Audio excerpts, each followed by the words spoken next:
I have known Tove Skutnabb-Kangas since 1988 through her book with Jim Cummins, Minority Education, and then in person since 1989.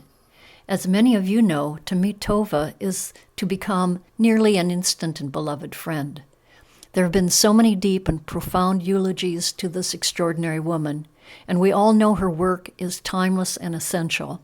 She is a woman who moved not only mountains with what she wrote and spoke of, but also hearts and minds as well.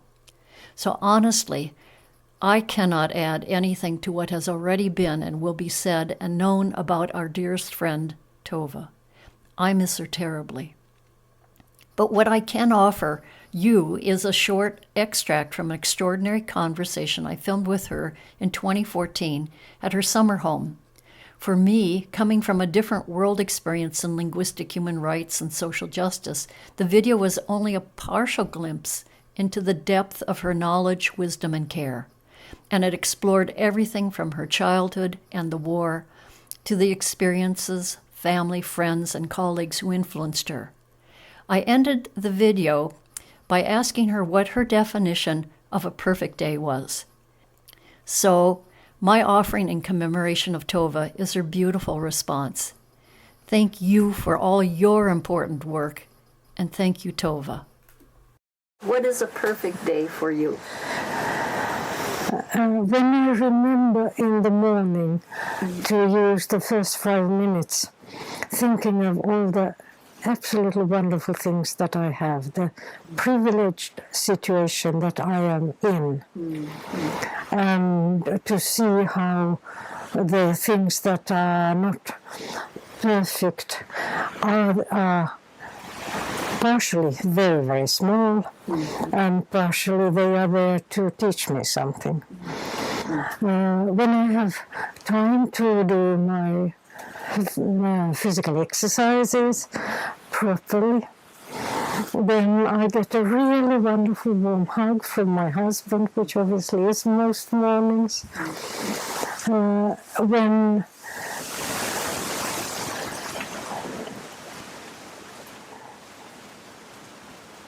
there's something positive that is happening, both in my closest environment and in the world, something that says, that gives a little bit of hope and optimism about these small, small changes. And if they are a little bit bigger someday than the bad news, like Gaza and you know. And if I can feel that I have done just a tiny bit of something good that day, and if I can get to bed early enough. Early enough? What about some flowers? Yes, of course. But it depends on where I am. Yes. If I am at a conference, yes, there may be beautiful flowers at the podium. Yes. If I see people smile unexpectedly, nice children's voices, happy children's voices. Of course, if I am somewhere like here, and you'll take a few pictures from here, if my agapanthus has opened, if a grandchild is here and I find a couple of strawberries, so-called wild strawberries, which are really wild here, for a grandchild, and so on. I mean, there are so many things that can make the day perfect. Good friends. I think that's the way to leave it perfectly. Perfectly. Thank you. Very.